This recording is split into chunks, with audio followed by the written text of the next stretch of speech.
on the basketball court. But the problem with me when it comes to being competitive Now, is how do I I can't do this? control the rage. Welcome back to the show. There's no telling where Where we'll we go. go? So come and share a So, laugh on what the Imp and Skiz podcast. Welcome back, B-Dubs, part 2. Everyone's Very waited happy a to be whole back. week for you to find out what we're going to talk about this time around. Oh, baby. Last time was great, man. We learned a lot about you and your time being a content creator, and I think this time around, I just want to learn more. You know what I mean? Like that's all we want to do is just continue to dissect the brainium of B00 if you will. So let's see. Let's start things off because we started talking right at the end of the last one about how you kind of like rejoined Hermitcraft. Yeah. Season 1 is from Hermitcraft, but you came back. I actually thought you came back in season 4 with the NHO group. Is that correct? I think you said 5, but it might have been 4. I can't remember. This is what, 6-7 years ago at this point. Yeah. Crazy. What can I? Yeah, I remember it started with a village. Like we all did like a village in a central area. It was the season that Scar I know did the underground tree Okay, shopping that was district. season 5 then. Yeah. Was that 5? Yeah. Okay. So you're right. You're right. But you guys had the NHO, the New Hermit Order. You guys, the 4 mind crack dudes that came in to Hermitcraft and had to show us how the OGs did it. Unbelievable. That was fun to see, man. But it was great to have you back and have you around. And we didn't do anything that season for some reason. That was a very weird isolated season in Hermitcraft's history where there wasn't a whole lot of collaboration being done. But that changed in season 6, which is when Green joined us and you fell back into the world we talked about that sequence literally, and that's when I really feel like Hermitcraft started to hit its stride. Season 6 we had it was very much more collaborative than previous seasons had been. We had things where this was like the first time we had like these storylines, these story arcs going on, like the Civil War and stuff. That must have been a trip to come back in and have the whole like kind of vibe of Hermitcraft kind of change right in front of our eyes, right?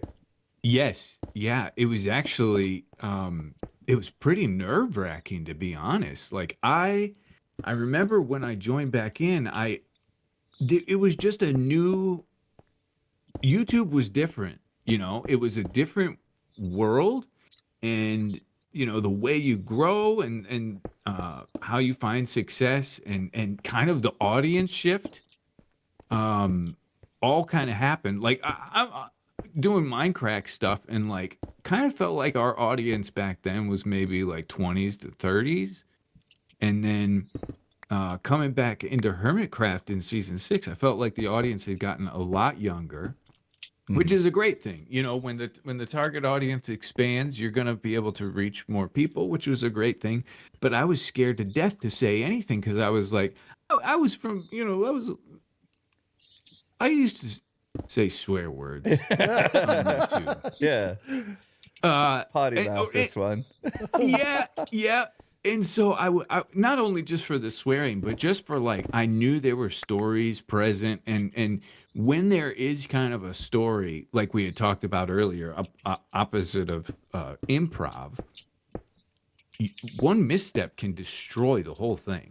If you make your character do something out of the ordinary or outside of the scope of this story, you can ruin it. You can or deflate the whole story. So and I think I was giving all that a little more credit than I should have, but at the time I was very nervous. Like, okay, just settle in the background, mess with some people a little bit here and there, but then for the most part. So it was a nerve-wracking time joining back again, but it was more of like a well-oiled machine. People, you guys had really figured out some great ways to create entertaining content. that I had to learn from quite a Yeah, bit. and you had to kind of get to know if you look back at seasons and you're like, oh, this season this was the staple for me. Like Boomers was one of my big staples of my Hermitcraft career. Yeah. And the merch was amazing. Tell Jay he did an amazing job on the Boomers merch. But my family still wears it out in public, which is saying a lot. So that's good. That's good. I saw a clip again recently. You know how these things will pop up in our recommendeds, and I saw the clip of me out on the raft at Corrales' place. And I'm cringing so hard watching it because it's like I had set up this piston cannon thing, but there's no sticky pistons, no slime balls or anything. It's just 2 pistons, and it's pretty obvious that like it's not gonna work, and he knows it's not gonna work, but he's acting, you know. Yeah. But still, we had some really good moments in there. Yeah, it was fun. Yeah, that was quite the fun ride. You also were in a bit of a demolition crew in the Life series. Well, that's which one was that? That was you guys Team were Best. Yeah, that was B-Dubs, Ethos, Skiz, Tango, and I remember that was. I was going to ask you guys about this because when you're talking about learning somebody else, I find myself engaging each person differently. I find that my online Minecraft dynamics is very much mirrors my real life. When I talk to somebody new for the first time, I listen to the tempo of their voice. I listen to the types of answers they give, and I tend to mirror them because it makes for better conversation and it just makes them more comfortable, right? So, in this world, you've got to do the same thing, and you only have seconds to figure it out. And I would say that Team Best was really my first exposure, not my first exposure to B-Dubs and Etho, but my first time really having an actual crew, if you will, with them. And I next thing I know, I'm like, I have this voice in my head that's like, Skiz, you need to chill out. You're being pretty pushy about the things that you want to happen here. But it ended up just being so much fun, and we created that that TNT cannon, and I think that was B-Dubs and Etho, their first exposure to who Skiz actually is. And absolutely, I said we're gonna do a TNT cannon like a pit crew. We're gonna set it up, shoot it, tear it down. I want it like it's got to be boom. So I started to like put it together, and the first one we built and fired it took us about 37 seconds. And I wanted this thing done in about 3, right? It took us 37 seconds, and there's the best part. B-Dubs was all, that was pretty fast. And I said, that's not even close. And then Etho goes, oh, he's a stickler. It was so funny, dude. Cracking the whip. We ended up getting it down to a point where it was like, B-Dubs, you're the front man. When you place a block, that's the first block, and we're all going to do it based on that. We worked, and Martin was spying on us. And when he was spying, when we were done, he said, this is the coolest thing I've ever seen. And we went and did it, and it was just like so much fun. And we found each other's cadence, and we all complimented each other, and we just had this like this fun dance throughout the rest of it. And I was like, that was a chapter that I was very proud of and very happy to have. But it takes learning, and you have to learn who they are. You have to learn the dance. Who's going to lead? Who's going to follow? Are we going to trade places? And that one, it felt like we had been doing it for years in my mind. Yeah, that was a fantastic time. That's for sure. And I'm not. I was a firstborn in my family, but not necessarily natural leader or comfortable in leadership position. I think Etho is also that way, and maybe Tango as well. You, they're last born, youngest. Yeah. Natural, like you just stepped in, and it was a gap that was necessary within this group. Every group needs to have a leader in it, and you stepped up and you took it, and it flowed really, really well. That's great to hear. And then you you go to this last season, and my crew was me, Tango, and Big B, and Big B was in a conversation with you and Etho, and I come up on the conversation, and I just barely hear Etho say, yes, because he runs a tight ship. And I said, what are you saying? Yeah. And I go, what are you saying? I'm bossy. Big B, go home. I got to talk to these guys. And you just started rolling. Dude, it was so funny, man. That was great. Oh, man. we've had some great seasons in the Life series, and one thing that Skiz and I have talked about on the podcast multiple times is that it's really about improv. It's about finding out what you can do from the stance of being a quick improviser on what you're going to say and react in certain situations. And I wasn't a theater kid. I was never really like naturally talented at acting or doing any kind of improv, or being a comedian was never something that I envisioned myself trying to do or anything like that. And so it doesn't come natural. And like you said, it's, sometimes you just got to work at something over and over again. And the Life series has kind of given us a platform to kind of like work those improv muscles out. But like I'm thinking back to the very first season, Third Life, and like you seem to just like feel like a complete natural, at least from outside looking in, at least in those moments that we had together in that series. I was like, man, B-Dubs is just like such a natural at improv and being very witty. Like is that because of the fact that like you had so many years of Minecraft? I mean, like you were good back in the B team days, you know what I mean? Yeah. Like you and Generic B had the same type of back and forth that was very witty, very quick, improv style. So there must be something natural there. It doesn't feel like something you had to work at super hard, at least from the outside looking in. My dad is probably the funniest person I know. My dad is extremely funny, and has always been good in that area. Evolving stories, I might say something funny, and then he'll throw an additional funny thing on it to make it even funnier. And but this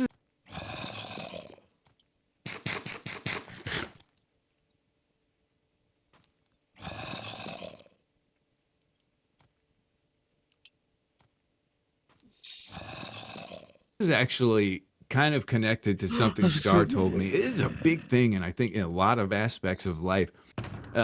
Scar was down.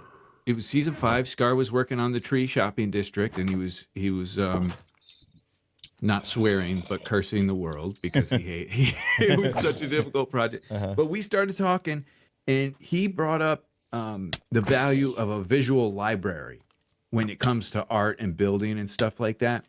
And he directed me to a video, and it just talked about how some of the best artists that we call naturally talented and stuff, they are that way because they have a visual library. They see things and they think, oh, that's cool. And then it's just stored in there. So whenever you're working on something and you're coming to a, what do I do next? You have this huge library in your memory of things to reference. To bring that to this question, I think I have a big. I was raised on comedy, and so my library of things. I guarantee everything that I say that might be funny or witty or quick-witted can tie to something that I've seen. Sure, It's inspired by something I've seen. One of my favorite shows of all time when it comes to comedy is Reno 911. Have you guys seen Reno 911? It's been a while. You can't. I think it's on Paramount now. That's a whole, all the streaming services. That's another topic. But so I haven't seen it in a while. But it's one of my favorite shows, and I've watched every single season of that show, maybe like 5-6 seasons, 10 times in my lifetime. I just rewatch, and that whole show is. He thought he was kind of making a joke, but it was so profound. And what he said was, to when you have a stupid idea, lean all the way into it. Fully commit to a stupid idea. Like either don't get started or just commit all the way. And what ends up happening on the other side of that arguably very uncomfortable coin is that you end up producing a product that is a lot of fun to look at. And so that is something to where I was like, that is advice, because for some reason I was stuck in this rut to where I didn't want to get started on something unless I had some sort of full confidence that this is going to be a grand slam. That's not a way to live. You know what I mean? Yeah. So it's like when I have like ideas or whatever, I just realize I'm gonna recall this with Mumbo. And I've had things in the past that worked out well because I had a lot of confidence that it was going to be a good thing, like Skyburger. But then there's a lot of things that I pondered in my mind and I extinguished instantly without even trying. Had I done what Mumbo had said, maybe we would have had some gold. Yeah. You know what I mean? So that personally for me, that's one of the things that I want to get better at. I want to take Mumbo's advice there. Yeah. And whatever next project I'm on, I want to do that. I want to have a dumb idea and just lean all the way in. It takes a bit. Diarrhea base. See? Now we have to do it. Oh, done. That's next season. Diarrhea base. There's also a confidence level in like you said, like you kind of thrive in the self-deprecation kind of joke space, right? Well, as you mentioned your video about your reacts to yourself, I watched that. And there is a certain clip in there that I have watched probably 10 times and find myself laughing even harder after the 10th time through. And that is when you left in the clip of you having a crazy brain fart in what you were trying to say. If not been area. Yeah, you know exactly what I'm talking about. If you're in an area for a long time, zombies are more likely to pick up items. But if it's an area that's not very spawned, it hasn't been good English. If it's an area that's been around for if not been area or you're around much, then it can spawn.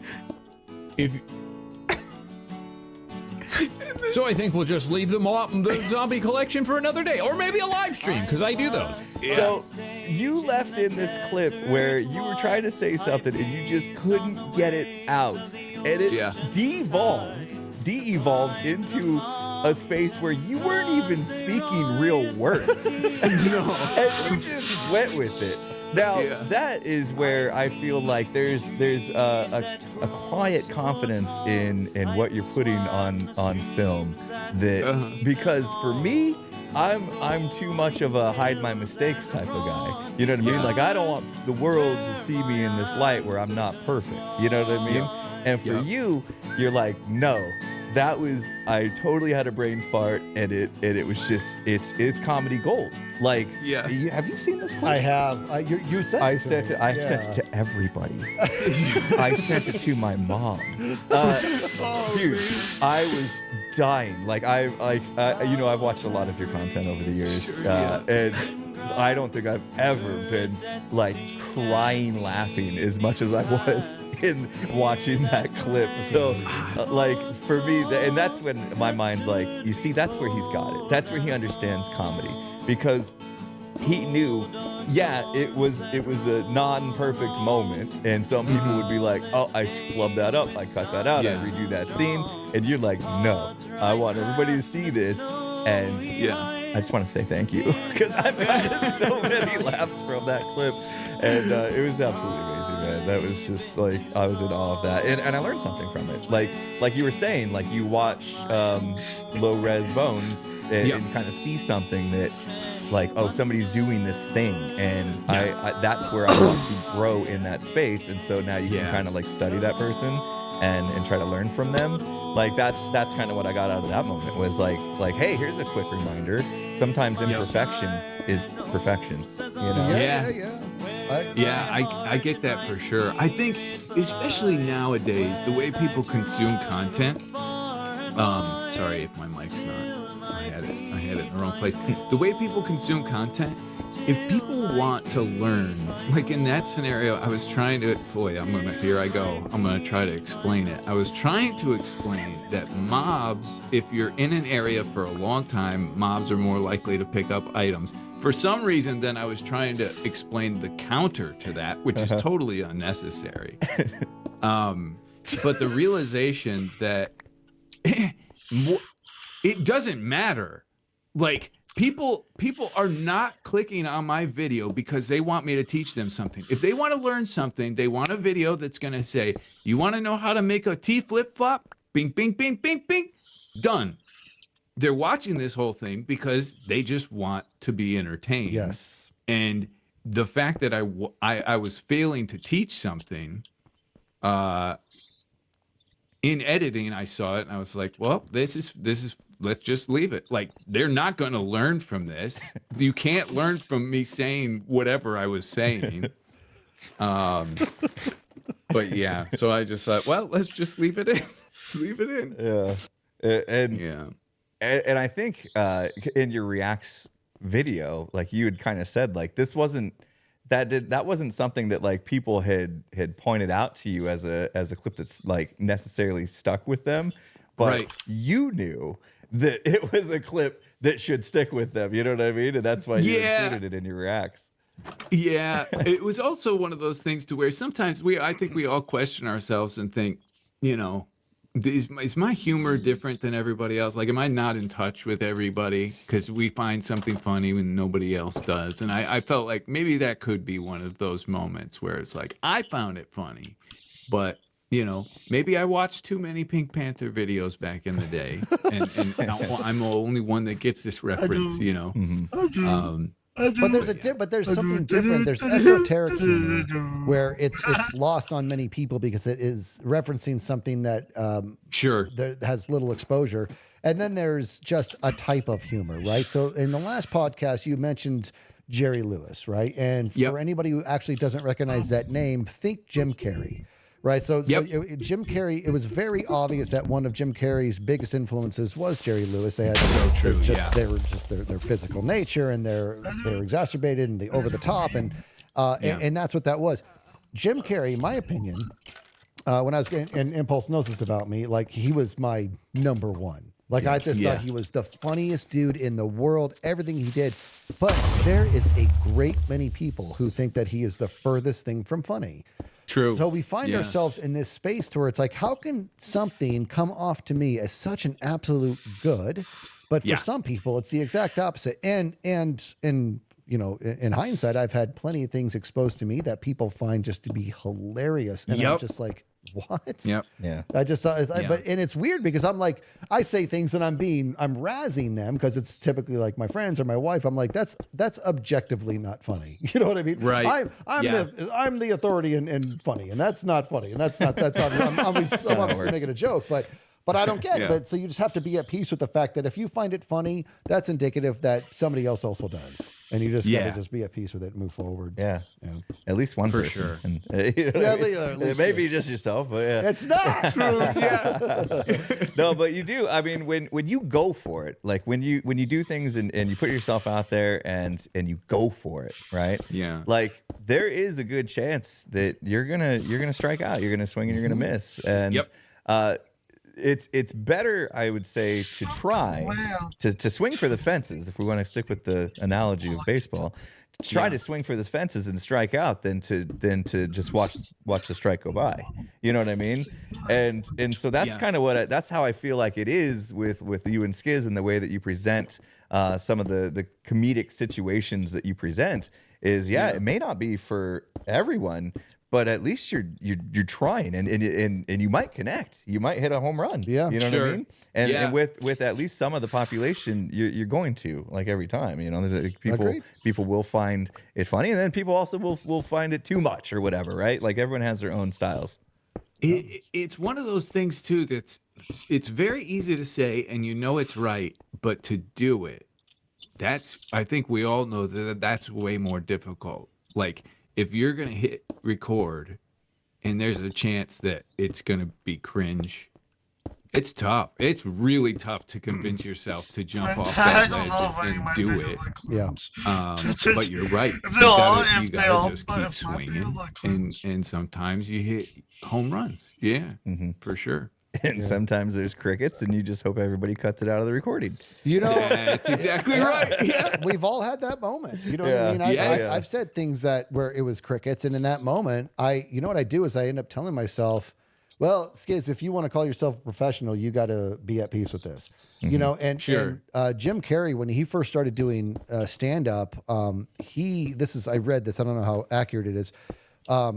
And for the record, as much as I love Jim Carrey, I was never a huge fan of his stand-up, believe it or not. I liked what he did in movies. But when he would do stand-up, he would deliberately write shows that were engineered to get him booed off stage. And it's because he wanted to become just complete, like getting booed off stage for an up and comer or somebody who actually will just go wet behind the ears, brand new. That's like the number one fear is the public. I mean, the public broadcasting how much they do not want you in front of them. And so he would get booed off stage, and he just kept doing it for no other reason other than to experience it, because it's going to end up happening organically sooner or later. And when it does, he just wanted to be numb to it. I remember being like, dude, this guy, there's a lot to be learned from this cat. Like, it was just a very fascinating gig. Wow. We remember the days of Among Us. Remember when we used to play Among Us? Oh, yeah. Remember those days? I was thinking about that just yesterday. Yeah. Oh, such a fun game. So just the overall dynamics all over, all the lies and the storytelling, and the don't you try to throw me under the bus, and all that stuff. Yeah. I want to bring up your brother. I want to bring up Punchins. I got to talk about this, because to this day, I'm not fully convinced that Punchins is a real person, because you two sound so. It's not like you sound similar. It's that every time one of you was talking, I'm like, who am I talking to? It is same person. Crazy how similar you sound. This is your younger brother, is that right? Younger brother. That was such a cover playing Among Us, because Among Us was a social deduction game, and it was like, oh, I heard B-Dubs in the other room. He must be the one that killed him. And it's like, wait, actually, that could have been Punchins, because for all we know, it wasn't me. It wasn't him. That's right. It really throws through a loop. But I mean, you obviously you guys sound alike. But you mentioned in the last podcast that he also does YouTube. And I think I don't want to steal your question. No, that was it. I wanted to dive into that. Yeah, I want to dive into that. Like, what is it like having a family member that is actually like doing the same thing you're doing? Do you guys sit around the Thanksgiving table and talk about YouTube? So, and let's just get it out there. He's better than I am. Okay.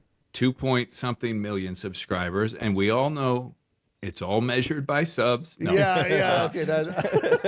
Right. No, but he is. My brother is a genius. He's the one, when I talked last episode about kind of like thinking more about how to succeed on YouTube.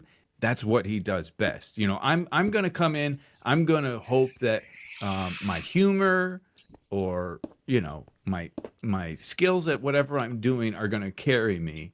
Where he's very much a thinker, so he studied. He kind of did YouTube, and didn't have like huge that we did together. And I don't know if he uploaded that.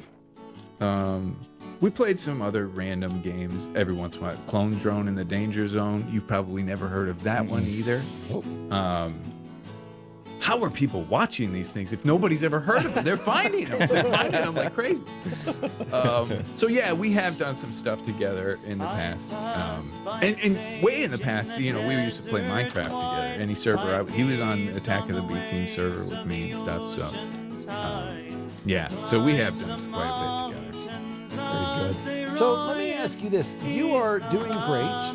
Your YouTube career is obviously a colossal success, and you are always a pleasure to listen to, and always a pleasure to watch, and you do all these great things. What's in the future for B-Dubs? Like, do you want to expand to other platforms, other games? Do you want to reinvent yourself? Or are you just enjoying the ride? You know what's a dangerous but good thing? I'm finding in life. I'm 41 now. Wait, we said we were in our 30s. You're 27. I'm 30. I'm 27 now. Yeah. I'm finding there's so much gray in life. Like, contentment is really sought after. Everybody says, contentment is you want to be content with what you're doing. But when you become content, then it almost turns into lackadaisical. You lose your motivation and drive. And drive sometimes comes from lack of contentment. And Skiz, you're very fatherly, so maybe you can give me some therapy afterward on this. But I've become very content with where I am in life right now, with the family balance and the work balance. And what I'm doing, and I feel like if nothing changed for the rest of my life, it would be perfect. I would be extremely happy. I don't even really want more. I I feel like there comes a point where you become so big that it's almost a burden, you know? Yeah. So it's like, I'm happy with my place within our group. I'm happy with our group and the people that I work with and stuff. And so it's a struggle in my head where I'm like, I have to force myself to like try to keep, cause rowboat. Yeah, Mhm. yeah. Well, you gotta row, or else you're gonna sit in the ocean.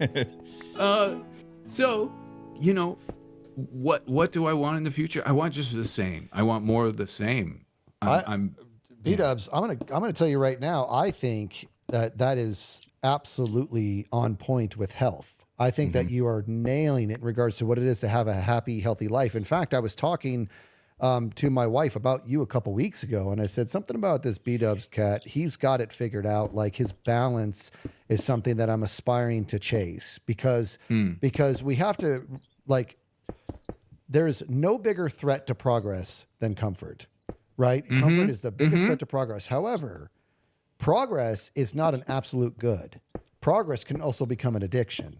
Sure. And this guy sitting right next to me has a huge problem that I've been working on him with for years, is that it's never ever good enough for him. Right. Yeah. He will never ever be enough for him ever. And until he Yeah. gets that figured out, he's going to always feel like he hasn't made it. When in reality, he Sure. made it 850,000 subs So ago. much. Yeah, so Yeah. it's like it's one of those things where I personally I have no advice for you. I have advice for me from you.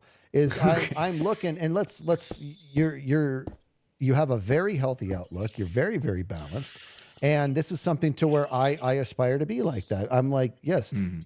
comfort is the biggest threat to progress, but progress is not an absolute good. In most cases Sure. it is, but not in all, because it can become an addiction. So Yeah. you be you, man. You're doing it. You're There's doing a it just reason that he right. doesn't have a lot of gray hair on his face at the young age of 27. Uh-oh. Oh, There's is there there's one in there, B-Dubs? Is there I one? got 3 of them Oh, just geez. chilling right Pluck here. them now. Okay. Yeah. Fuck. But Yeah, I mean, I'm envious too. Like Impulse, like I said before, you're one of the most driven people, and everybody's different, and everybody is capable of handling certain weights. And another thing about you, Impulse, is uh, your competitive mentality, which I I am actually in awe, respect, and envious of it, because I myself, I'm a very competitive person too. Uh, when I used to play basketball, there were some times where I left the floor, my eyes are blood red. I've gotten in fights on the basketball court. But the problem with me when it comes to being competitive is I can't control the rage, and it gets out of hand. So, in an effort, as I've learned in life, I shouldn't touch competitive stuff because I can't. I can't manage. You're somebody who has managed to be competitive, but also not without going over the top and extreme. If you lose something, yeah, you're frustrated and upset. So I think everybody can handle certain amounts of things, and if you're able to handle um, that holding on to that drive for that period of time, I think that's a great thing too. So Skiz, sorry to reset all the work you've been doing. No. Trying No, the to. thing is, and I'm gonna out him a little bit. Sure. Your bloodshot eyes and your rage, that was external. He has all the Sure. same Yeah. stuff, but he keeps it right there in his chest, yeah. and it eats Oh him yeah. alive. And that's Yeah. if it didn't bother him, I would leave him alone. But Right. the competitive stuff, I get to see a side of him that a lot of people don't get to see. Not that he freaks out. It's not like he's unstable or anything. Yeah. But his desire to win, he doesn't want to win or be the best to feel good. He wants to win or be the best to feel normal. Right. And I can identify with that because I used to be that. And I dropped that baggage a long time ago. Winning Sure. was Yeah. my everything when I was a kid. And I dropped that a long time ago because what a waste of time. So I just would rather just be in the moment and just be with the people around me. But it doesn't mean that that beast doesn't lie dormant within me. Right. Every Sure. once in a while something happens where I'm like, I can't stop until I get this done, or it's whatever. But no, it's fun to hear you talk about uh, basketball. It's fun to hear you talk about you getting fights, have the bloodshot eyes and the rage, because that is like you walked onto the court with an expectation of yourself, and when Yes. it wasn't met, the world Yep. flipped upside down. And Oh yeah. it sounds like you've. Does it lie dormant in you? Do you stay away from competitive stuff for that? You said you do, but are you staying away because you're afraid you're going to give into that dark side again? Oh, it's not. Yes, yes, but it's not even avoidance. It's more. It's not avoidance in I'm not going to part. Your weight can stay the same, but your body then turns a different shape. It was like I was still 170, 10 years later, but it was like different 170. So I was like, well, you know what? I could try to do something about this.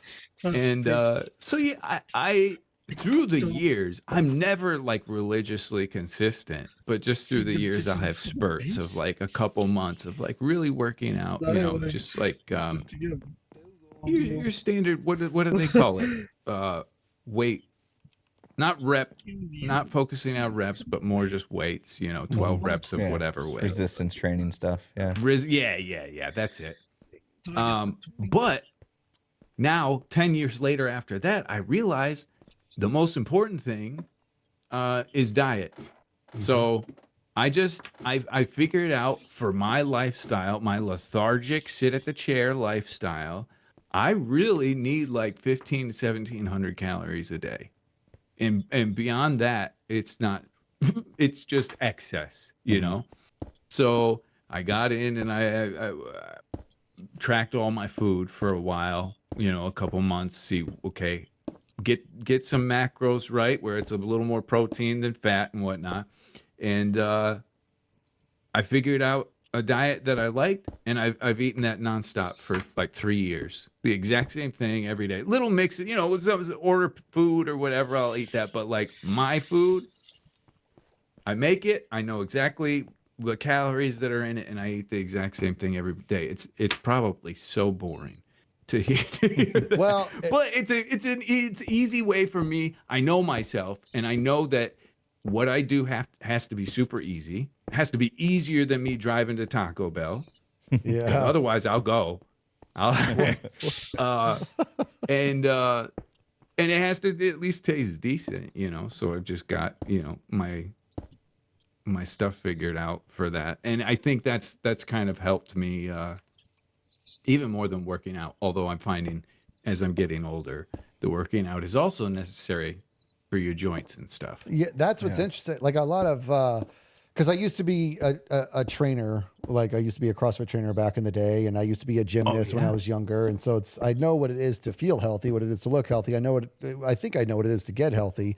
Somewhere along the way, I've lost my way fantastically, but stop it. But no, it's not self-deprecation. I'm just a real. I blame DoorDash. It's yeah, for real. Yeah. Yes. But one of the biggest things that you just touched on, Dan, is that being healthy, looking healthy. It does not mean that one is healthy, right? And right. You can work out all day, every day, and that's going to help with your strength. And if you do it right, it's going to help with your mobility. But people who want to look good, you nailed it. It happens in the kitchen, right? That happens in the kitchen, and that is such an unless you're Michael Phelps. And you're swimming, 20 miles a day and burning through 5,000 calories. Or unless you're 17, you're not gonna. You gotta do what B-Dubs just said. In general, you can't out exercise a bad diet. Correct. No. No, you can't. In general. No. And I remember because I have cousins that are just like insane shape, like just natural kind of. They obviously work towards it, but they were born to be in muscular guys. Yep.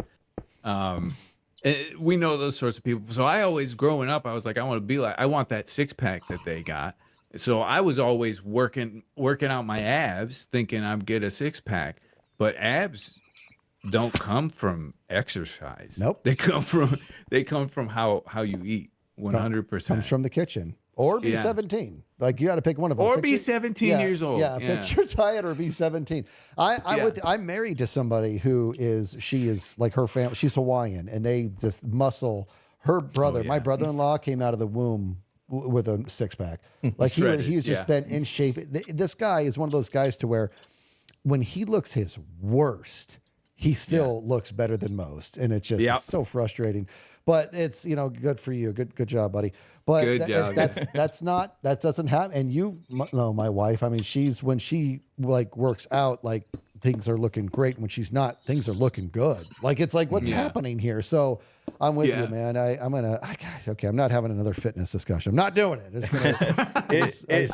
It takes that discipline. You know what I mean? And if you can apply that same discipline that you applied when you started YouTube and made sure that you were posting videos on a frequent basis. Come on. Why are you somewhere that you wanted to go? You apply that same mentality to your diet, your workout regimen. Then I think that's when you can find yourself in a decent spot, which seems like you have. You know what I mean? Like I said, you're looking great. Thank you. Yeah, I think there's also a balance with that too. I mean, the whole thing, we could talk about balance and everything, couldn't we? But there's sometimes when I'm like, I need, like right now, actually, I'm about to be real mean. That's why I'm taking January off, because I'm going to be cranky. Because, over Christmas time, naturally you're eating all food like crazy. So I'm like, okay, you know what? I got on the scale the other day. I'm up 10 pounds. Happens quick. Happens quick when you're this old, doesn't it? It happens real quick. It's primarily water weight, but it's like, okay, I'm gonna have to kind of cut things down a little bit, and then that can start to affect your mood. So I think in that case, there's some people where it's like it's better to be happy. As long as you're within a healthy range, happiness kind of might reign over. I don't know. That might be too controversial. Oh, he stopped himself. I don't know. Yeah. But I mean, isn't that a good? Is that a good point? That sometimes it's okay to. You don't have to micromanage everything. Correct. You have to have a healthy relationship with food. You have to have a healthy relationship with just where you stand, right? Like with yourself. Happiness is. There was a time there. We're going to do a whole podcast on this another time. There was a time there where, and for the record, I don't think I'm right, but I was like, I think I just figured out the meaning of life. I mean, and that was since I was a young idiot. But I was like, when it comes down to it, I really do think that the purpose of life is to be happy. And I'm not saying it should be. I just think that it is because, again, we're going to talk about this in another podcast, but I feel like everything we do can be reduced down to being self-serving. No matter how outwardly selfless it looks, it can be self-serving. So if that's the case, if it is within our DNA to do whatever we can to be self-serving, then that should mean that the objective of life is to be happy. I think life is much deeper than that. I really do. But my point being that I agree with you that you've got to have a healthy relationship, not just with food and not just with the fitness thing, but with yourself. You have to be able to, not that if you are not happy unless you have the perfect body, well, if that's who you're going to be, if that's who you're going to be, then you're going to be one of those people that ends up having a perfect body, right? But if the journey isn't just miserable for you the whole time, you're going to have to pull a lever. You're going to have to right the ship and adjust a little bit because you cannot live like that. And what's 100%. Worse is that living like that will slow down what you're trying to do. Mm-hmm. Well, you internalize this negative crap, and it ends up just sort of kind of running the show for you. And you fight it. You're paddling upstream the entire time. I mean, how many times have you found that like stress is the reason that you're gaining weight and not able to make it to the gym 100%. And stuff and 100%. So finding that balance, it all comes back to that word balance, is a good thing. It seems like you've been through a lot, B-dubs, over the last 12 years, and you've kind of like we're riding that wave, and it does feel to me, at least from what I see, is that you found a very very great spot in being comfortable and being like not being super stressed and just finding your balance, and that takes sometimes, like you said, to kind of have that baseline of what you could be at, and just kind of find where you're comfortable, where you're happy. So that's really cool, man. That's really cool and very inspiring to see somebody that seems like that you've made it there, and you're just and you're cool, you're happy with where you're at, like you're not stressed about tomorrow. It feels like If they stop updating Minecraft, I'll be pretty pissed off. So you can interview me. Hey, we will fit you in on a Phasmo stream Oh, anytime. yeah. Perfect. We'll switch to Phasmophobia or some other. There we go. Yeah. Lethal Company's now the new one. That's come true, out that yeah. everybody seems to be into. But I got a feeling no matter what comes next for you, given all the skills and knowledge you've obtained in your life, you're gonna be just fine. Like you have no reason to stress over if Minecraft died tomorrow. You know what I mean? You're gonna do just fine. But oh my gosh, 1,880,000 million viewers, million subscribers. You've published 3,871 videos on your main channel alone. Yeah. You've done other stuff. You've done vlogs and you've done a lot of streaming in the past. You have accomplished quite a lot, sir. And you're still going, and it feels like you still have a passion behind all the content you create, which is just incredible to see after all that. So congratulations to you, man. You are a true inspiration. Thank you. Thank you very much. I know you said you didn't want to hear all the accolades. No, that's too bad. You're going to be blushing and stuff. If you're going to be that awesome, this is the burden you must bear. That's too bad. Now, one thing that we didn't quite mention enough of is that we know how time is precious, man. And we did a whole podcast on what it is on the concept of time and you know what it means and I just want to say, and I know I speak for Impulse, I'm so grateful and thankful that you gave your time to us to do this podcast. I know I've been looking forward to this one. So thank you so much for being a part of this, man. Yeah, it was my pleasure. I'm really happy to be on. It was great. Thank your wife and kids for us too, because I know we're taking some time, especially during this kind of holiday break. So thank them from us as well for lending you what? I'm not going to thank my wife. I'm not going to thank her because she was at Sam's Club. Do you guys have Sam's Club over there? We do. Yeah. She was at Sam's Club, and the whole time we did this. Oh. So it was just my kids that watched. They watched themselves. So I'll tell them thank you. Okay. Very good. All right. I'll tell my wife too. Are they watching Paw Patrol? Is that? These kids these days, they got their iPad. They've watched 1,000 videos in the time that we've been talking here. Yeah, probably. That's how it works. So at least the first 20 seconds of 1,000 videos. Exactly. Yeah. Yes. All right, man. Well, we'll let you get back to your holiday vacation. Happy New Year's to you. By the time this comes out, we'll have already been the new year. So can't wait to see what we get up to in 2024. You and I have some plans that some people are already... Don't get episode 2. Nobody came on. I'm upset. To the end of part 2 of this podcast. They deserve a little bit of extra info. Yeah. So I will be seeing your lovely face again in season.